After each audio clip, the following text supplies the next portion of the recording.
Hello दोस्तों, जय हिंद। आप सभी भाइयों और बहनों का एक बार फिर से स्वागत है एक नई वीडियो में।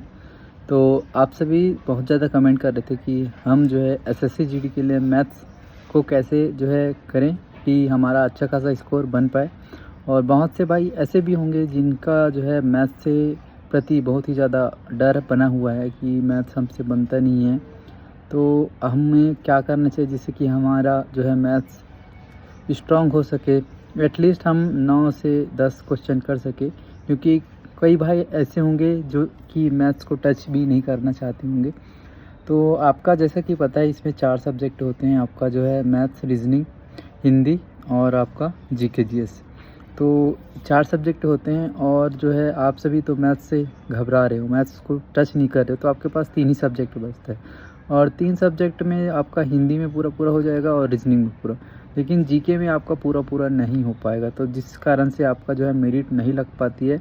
तो आप सभी को मैथ्स में ही उतना ही ध्यान देना होगा जितना कि आपका हिंदी, रीजनिंग और जीके में।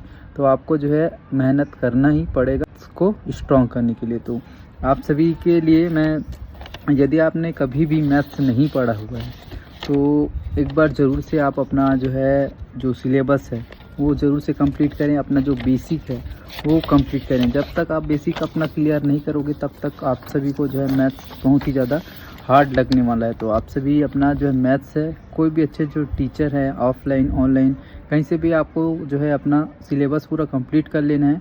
उसके बाद देखना है कि उसके बाद क्या आपको हार्ड जा रहा है या फिर आपसे बन पा रहा है। तो सबसे पहले तो यदि आपका सिलेबस कंप्लीट नहीं है, आपने जो है टच भी नहीं किया है मैथ्स को, तो अभी आपके पास 30 से 40 दिनों का टाइम बचा हुआ है।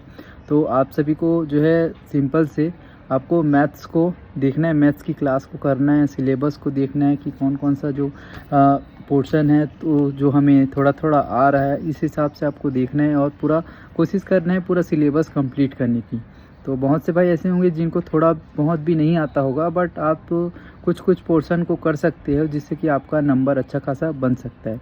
जो भाई जर्नल से आते हैं, जर्नल से और जो है जिनका कट ऑफ काफ़ी हाई जाता है, उनको तो मैथ्स करना कंपलसरी है और उनको पूरे में पूरे करना कंपलसरी है। और जिससे कि जिनका बॉर्डर एरिया, नक्सल एरिया आता है, तो यदि वो मैथ्स को 10-15 नंबर तक भी बना देंगे तो काफ़ी है उनके लिए, उनका सिलेक्शन आराम से हो जाएगा। क्योंकि जो है मैथ्स ऐसी चीज़ है जिससे कि आपका सिलेक्शन होता है। क्योंकि आपका जीके और आपका हिंदी, रीजनिंग और जीके तो सभी बनाते हैं, बट मैथ्स सभी नहीं बनाते। तो आप इस बात का ध्यान रखना है। तो मैंने कुछ जो है टॉपिक है वो सिलेक्ट किए हैं। यदि आपने थोड़ा बहुत भी मैथ्स पढ़ा है तो आपको काफ़ी आसानी जाएगी।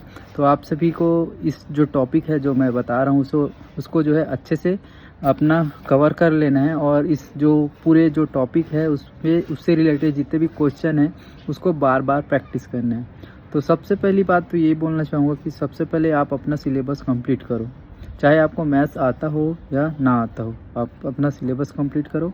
और मैथ्स का सबसे पहला स्टेप है कि आप है पहाड़े याद होने चाहिए 1 से 30 तक।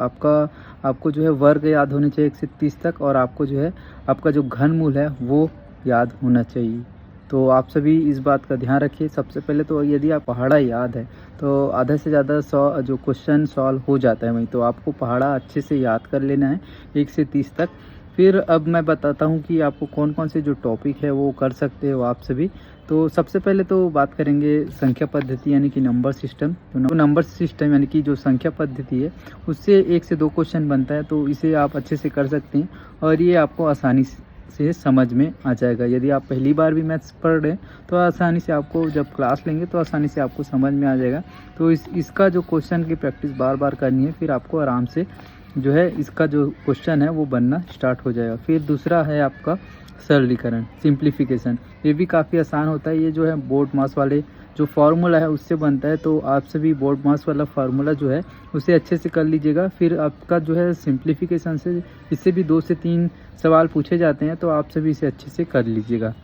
और ये जो टॉपिक है उससे जो सवाल आते हैं वो थोड़ा आपका नॉर्मल रहता है, तो आप जो है कीजिएगा। फिर आपका जो है अगला जो आपका रहने वाला है वो अगला टॉपिक आपका प्रतिशत, यानी कि जो है आपका परसेंटेज। तो परसेंटेज यदि आपने अच्छे से कर लिया तो आपका जो है आधे से ज़्यादा जो है चैप्टर उसमें कवर हो जाता है, क्योंकि हर जगह आपका जो है प्रतिशत लगता है, हर जगह आपको परसेंटेज की ज़रूरत होती है। तो यदि आपने परसेंट को ही अच्छे से कर लिया तो आपका जो है 5 से 6 सवाल आसानी से आप सभी के बनने वाले हैं। तो इस बात का आप ध्यान रखिए, आपको प्रतिशत जो परसेंटेज का टॉपिक है उसे अच्छे से कर लेना है। इसके हर टाइप के जो क्वेश्चन होते हैं उसको कर लेना है, जैसे कि आप सभी का हो गया चुनाव वाला हो गया, और आपका और भी कुछ टाइप हैं उसे अच्छे से कर लेना है, जैसे कि आपका एग्ज़ाम वाला हो गया, एग्ज़ाम में कितने प्रतिशत अंक लाने से पास फेल वो वाला हो गया। तो कुछ महत्वपूर्ण जो टॉपिक है, जनसंख्या वाला हो गया। तो ये कुछ महत्वपूर्ण टॉपिक हैं जो प्रतिशत के अंदर आते हैं, कुछ महत्वपूर्ण क्वेश्चन के टाइप हैं जो प्रतिशत के अंदर आते हैं। तो इन सभी को आपको अच्छे से कर लेना है, क्योंकि यदि आपको प्रतिशत आ गया तो 5 से भी ज़्यादा क्वेश्चन आपके आराम से बनने वाले हैं, क्योंकि इससे ही रिलेटेड बाकी आता है।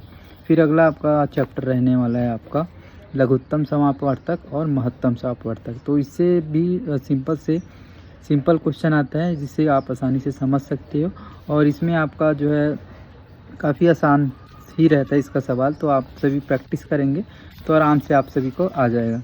फिर आपका जो है अगला जो टॉपिक रहने वाला है वो आपका रहने वाला है अनुपात और समानुपात। अनुपात और समानुपात, इसमें आपका सिंपल से आपका फार्मूला बेस्ड भी आ जाता है और कुछ आपका अलग से भी दिया रहता है, बट जो है इसमें अधिकतर फार्मूला बेस्ड आता है। तो आप सभी इस बात का ध्यान रखिएगा, और ये भी आपको काफ़ी सरल जाएगा। यदि आप इसके क्लास अच्छे से कर लेते हैं तो आपको एक बार में समझ में आ जाएगा। फिर आपका साधारण ब्याज, तो साधारण ब्याज भी काफ़ी अच्छा चैप्टर है, आप सभी को आसानी से समझ में आ जाएगा। आपको सिर्फ ध्यान से इन जो साधारण ब्याज का जो आपका क्लास है उसे अच्छे से कर लेना है।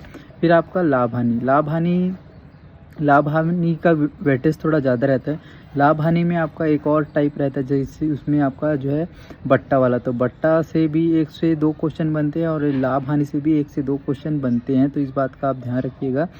तो जो है इस जो लाभ हानि वाला जो चैप्टर है उसे अच्छे से कवर कीजिएगा, जैसे कि आपका जो है लाभ हानि वाला चैप्टर हो गया, आपका प्रतिशत हो गया, औसत हो गया।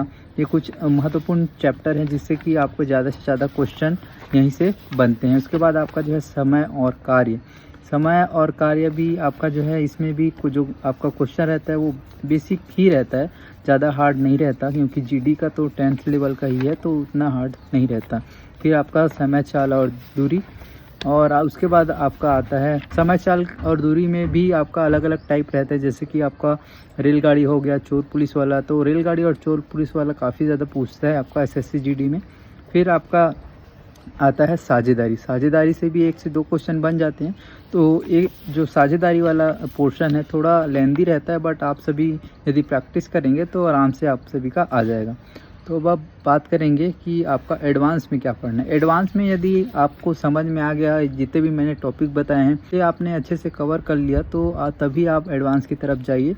इस एडवांस में आपको सिंपल से सिर्फ आपको जो फार्मूला है उसे जो है याद करना रहता है। फार्मूला याद करने के बाद उसका जो आपका बेसिक जो सॉल्यूशन है उस तरह से आपको करके इसको फार्मूले में रखना रहता है। थोड़ा आपका जो एडवांस है वो थोड़ा लेंदी जाने वाला है आप सभी के लिए। तो मैंने अभी पहले जितने भी बताए हैं उसे आप सभी पहले कवर कीजिए, उसके बाद ही आपका जो आपका क्षेत्र मिति है उसके तरफ आगे बढ़िए, क्योंकि इसमें थोड़ा 2 से 3 स्टेप होते हैं तो उसको थोड़ा समझना काफ़ी मुश्किल है। जो कि अभी जिनको मैथ्स उतना पसंद नहीं या फिर जो मैथ्स में ध्यान नहीं देते तो उनको थोड़ा सा हार्ड जाएगा 2D और 3D। तो यदि आप 2D और 3D भी नहीं करते हैं तो इसमें यहाँ से आपको 2 से 2 ही क्वेश्चन बनते हैं, 2 से 3 क्वेश्चन। तो बाकी जो रहेगा उससे आपका 17 क्वेश्चन जो है बनने वाले हैं। तो कोशिश कीजिए आप 17 क्वेश्चन सही करने की, क्योंकि जब आप प्रैक्टिस करेंगे तो आराम से आप सभी का जो है 17 आराम से सही हो जाएगा। यदि आप एडवांस भी नहीं करते हैं, सिर्फ आपका बेसिक से जो है आराम से 17 से 18 क्वेश्चन कवर हो जाएगा। तो मैंने जितने भी टॉपिक बताए हैं उसे आपको अच्छे से कर लेना है। खासकर कि आपका जो है प्रतिशत वाला हो गया, सरलीकरण, औसत आपका हो गया, लाभ हानि हो गया, समय और कार्य, और आपका जो है समय चाल और दूरी, और लघुत्तम और महत्तम। ये बहुत ही ज़्यादा इम्पोर्टेंट जो है चैप्टर हैं, क्योंकि इनसे ही रिलेटेड बाकी जो आपका चैप्टर रहता है, वो टॉपिक रहता है, तो आप सभी इस जो टॉपिक है उसे अच्छे से कीजिए, फिर आपका जो है आराम से अच्छा खासा स्कोर बनेगा। क्योंकि बहुत से भाई ऐसे रहते हैं जिनका 10-11 अभी सही हो रहा होगा, तो आप सभी सिर्फ प्रैक्टिस कीजिए, और यदि आपका सिलेबस कंप्लीट नहीं है तो सिलेबस कंप्लीट कीजिए, फिर आपका स्कोर बढ़ना स्टार्ट हो जाएगा। और ऐसे भाई जो कि अपना जो स्टार्ट ही नहीं किए हैं, तो उनको प्लीज़ मैं जो है निवेदन करना चाहूँगा, आप स्टार्ट कर दो मैथ्स को। कम से कम 5 से 6 टॉपिक आराम से पढ़ लो। 5 से 6 टॉपिक मैंने बताए हैं, उसे बस आराम से कर लो। उसके बाद आपका जो है कम से कम 10 क्वेश्चन तो सही होगा। तो आपको जो है मैथ्स को छोड़ना नहीं है, कुछ ना कुछ पढ़ते रहना है। तो दोस्तों आशा करता हूँ आप सभी को आज की जानकारी पसंद आई होगी। यदि जानकारी पसंद आई हो तो एक लाइक ज़रूर करें, साथ में चैनल को सब्सक्राइब करके बेल आइकन जरूर दबा लीजिएगा, जिससे कि आपको न्यू अपडेट मिलता रहे।